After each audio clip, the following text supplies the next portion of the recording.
Syria's political process, including the drafting of a new constitution and elections, is expected to unfold in stages over the coming years.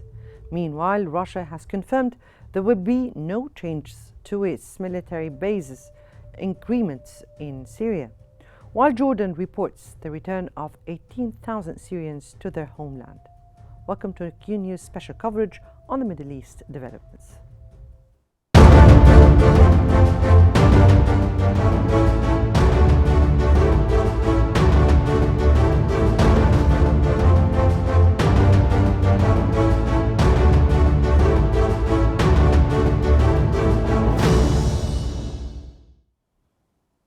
Syria's military operation chief Ahmed al-Shara has stated that drafting a new constitution could take approximately 3 years, while organizing elections may take up to 4 years.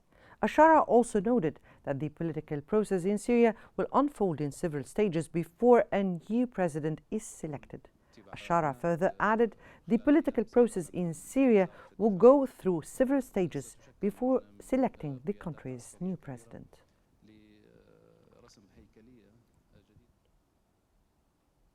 Russian Foreign Minister Sergei Lavrov has confirmed that Moscow is unaware of any review by Syrian authorities regarding agreements on Russian military bases in the country. Lavrov emphasized that Russia has not received any requests from Damascus to reconsider the agreements on Russian military bases in Syria, noting that the deployment of these bases is outlined in existing international treaties and complies with international law.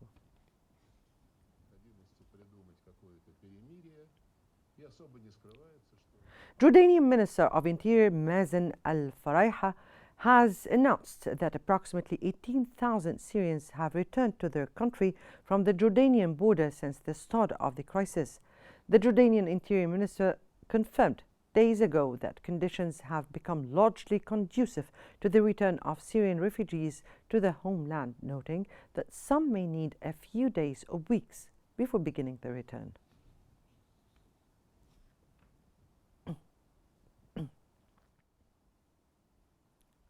The UN Office for the Coordination of Humanitarian Affairs has reported that ongoing violence in Syria has led to further displacement. OCHA emphasized the agreement need to protect civilians and deliver life-saving aid.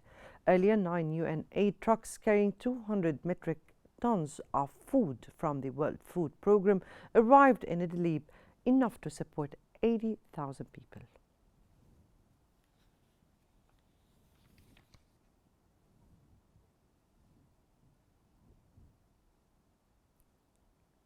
For further analysis on developments in Syria, we're joined from Amman by political science professor Hassan Daja. Good evening, sir, and welcome to Qnews.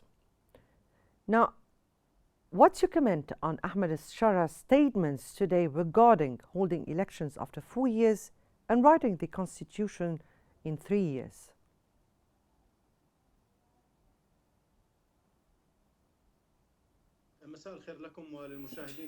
Greetings, everybody. I think that this is an extremely lengthy period and is going to undermine social and political stability in Syria and might not actually be adequate to give a political indicator that Ahmed al-Shara is going to pass down his power and authority after this period is over. In fact, I believe that there has to be a new political regime that is just and socially stable. We don't know whether this is going to happen or whether this group is going to call on all the Syrian people categories with all its different sects to actually engage in establishing a social contract, and after achieving consensus over it, whether it is actually going to evolve into a drafted constitution that actually includes all sects and categories of Syrian people. In fact, in my own calibration, I believe that the shorter the transitional period is, the more Syria will have room to evade civil wars and tumultuous situations erupting in the country. I believe that this period is actually quite lengthy in comparison to what the Arab Socialist Party has been doing, and I believe that there has to be a transitional justice to be carried out temporarily in this transitional period, and after that there has to be a government that is established in a way that is inclusive of all sects and categories of the Syrian people. This is on one hand.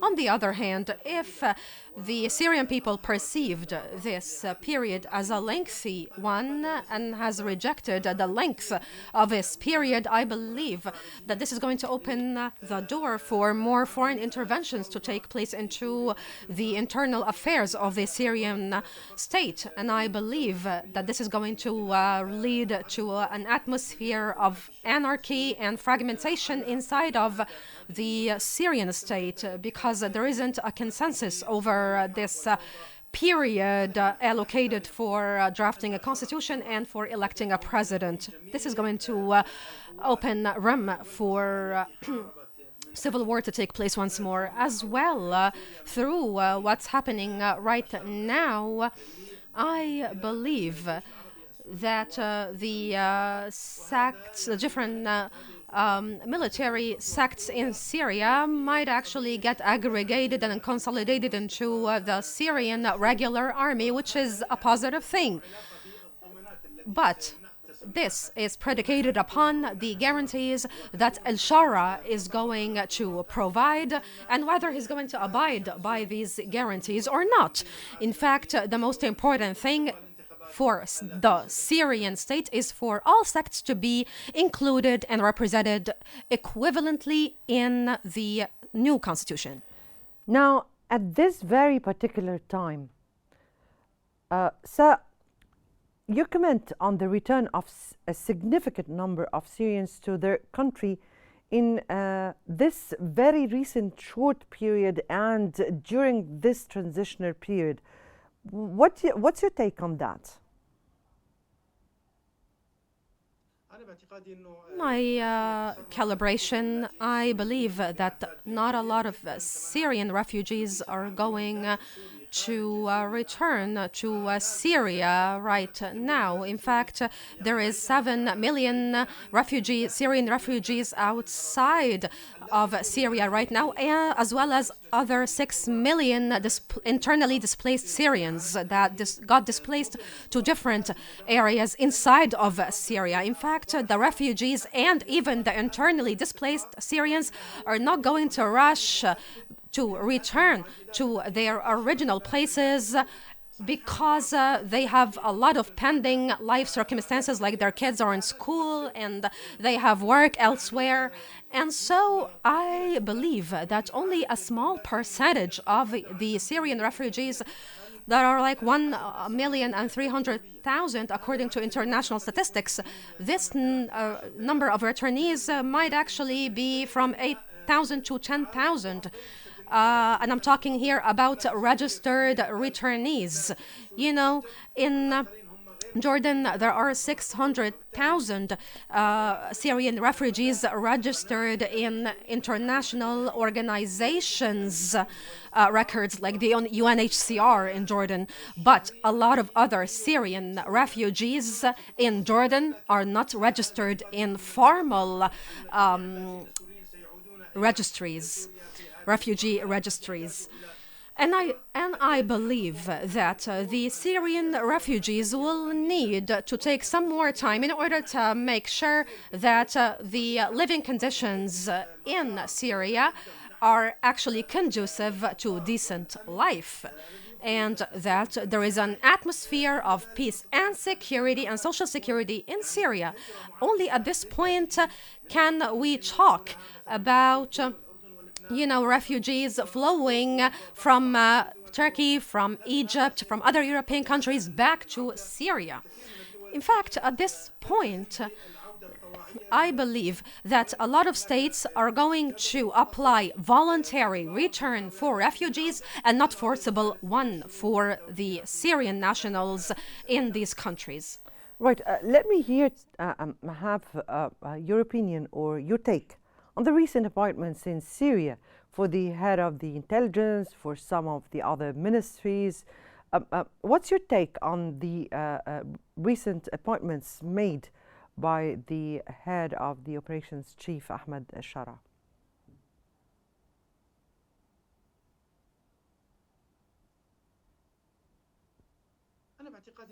In my own calibration, this is something natural to happen. In fact, Ahmed al-Shara will not be able to, appoint ministers from all Syrian sects because they have not been in consensus during this transitional phase. In fact, we shouldn't judge what's happening right now. We should, in fact, judge the situation after a constitution is drafted and after consensus between all Syrian sects is reached. But yes. Excuse me, sir. These are appointments for a transitional period. They will be acting with other states. So this is what I'm speaking about, and this is why I'm asking about your take on the appointments that were made. And how does it make the other states, if I may say here, act normally and with those appointments? What's your take on that?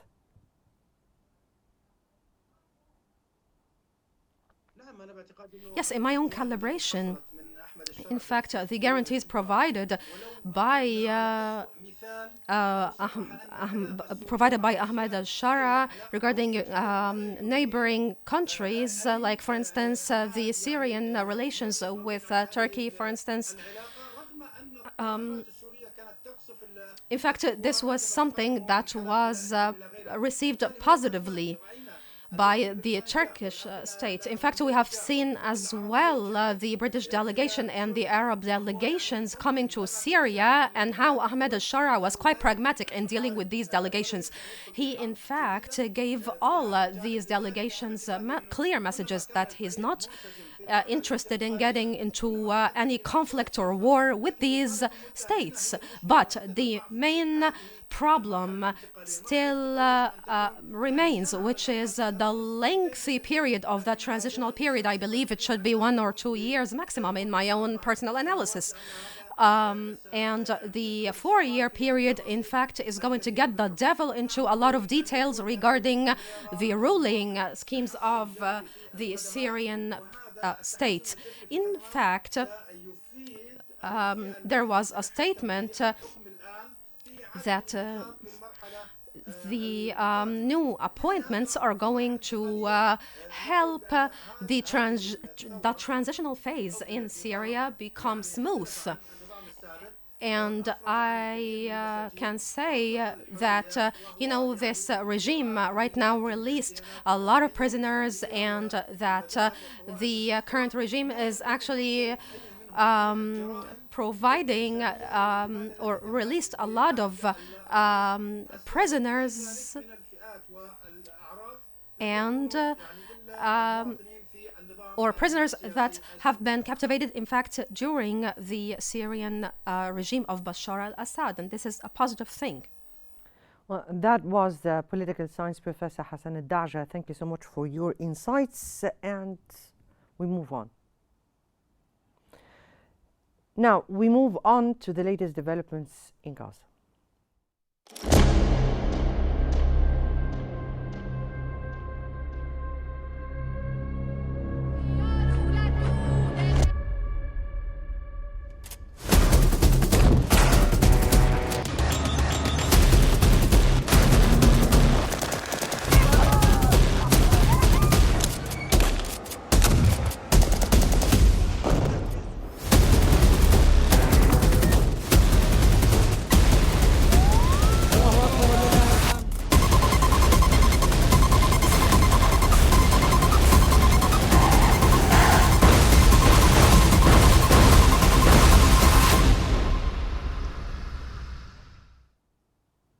Egypt has strongly condemned Israel's systematic targeting of Gaza's healthcare infrastructure, including the recent evacuation of Kamal Adwan Hospital, which was the last major health facility in northern Gaza. In a statement issued by the Foreign Ministry, Egypt called this a blatant aggression and violation of international laws and norms, accusing Israel of making northern Gaza uninhabitable to forcibly displace residents. Egypt urged international accountability mechanisms and decisive UN action to stop these violations, emphasizing the urgent need to end the war, halt brutal practices, and ensure unhindered humanitarian aid.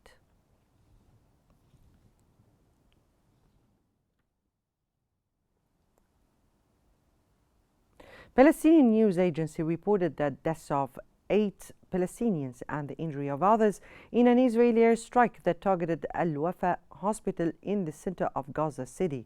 The agency stated that Israeli artillery shelled the upper floor of Al-Wafa hospital, resulting in the martyrdom of 8 civilians and injuring others, including some in critical condition. Additionally, an Israeli drone strike targeted an area near the displaced persons' tents at the Yarmouk Stadium on Al-Wahda Street in central city.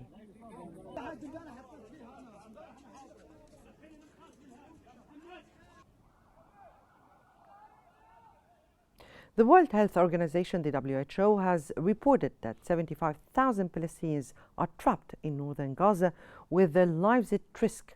The occupation army continues to destroy the infrastructure of hospitals. For further analysis on the situation in Gaza, we're joined from Jenin by military expert Major General Samir Abahra.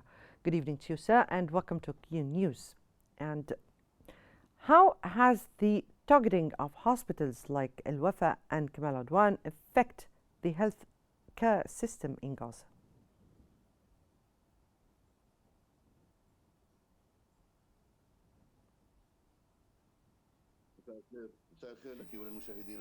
Greetings to you and your dear viewers.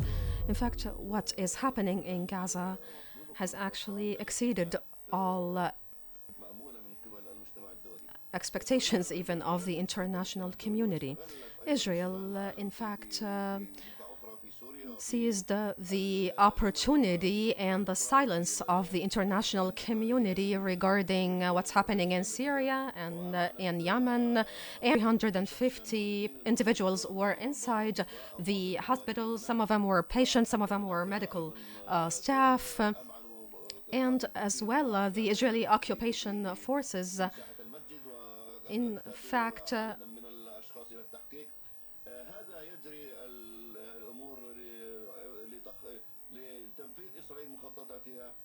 keep on achieving their plans, which are revolving around and predicated upon the general's scheme or plan, which is to displace the Palestinian people from the Gaza Strip, outside of the Gaza Strip. In fact, a policy that we know as the policy of scorched earth in the Gaza Strip.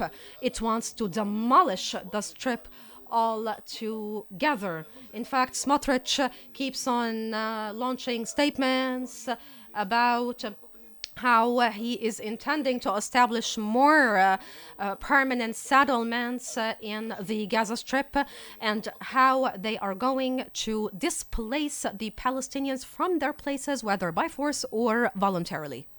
Now, sir, how do these incidents highlight the broader humanitarian crisis in Gaza?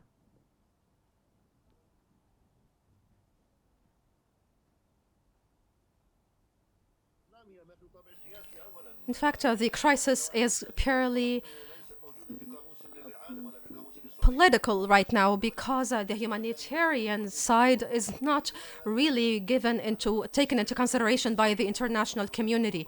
In fact, we have to ask ourselves, why did the international community stand handcuffed and silent in the midst of all these genocidal practices carried out by the Israeli army. In fact, the international organizations need to change their stances or its stance, because all individuals are being murdered and killed without discrimination in the Gaza Strip.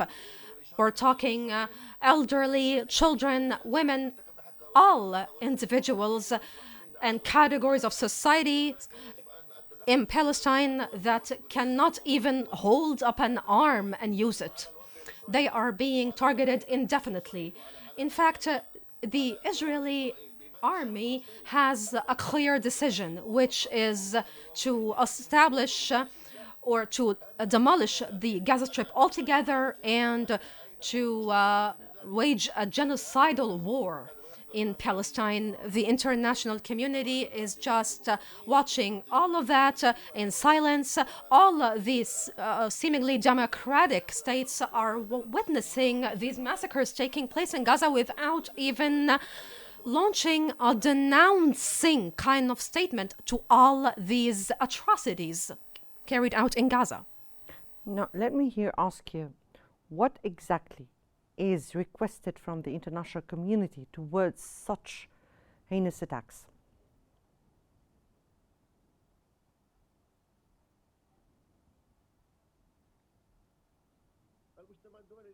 The international community, if it wanted to mobilize any kind of measure, it would have been able to.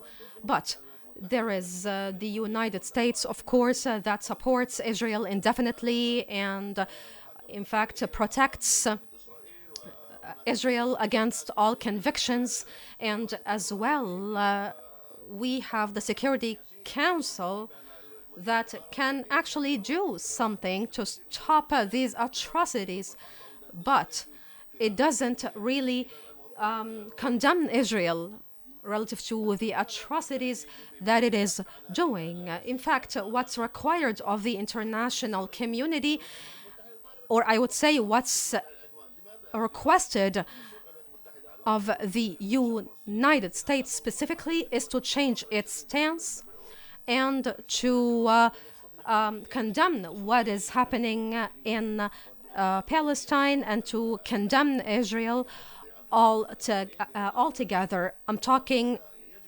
We're not going to talk about the international community at large, but I'm talking about the major countries like the United States, like countries of West Europe, as well, even civil society forces like international universities, like international organizations. And world bodies, yes, very clear here. That was military expert Major General Samir Abahra.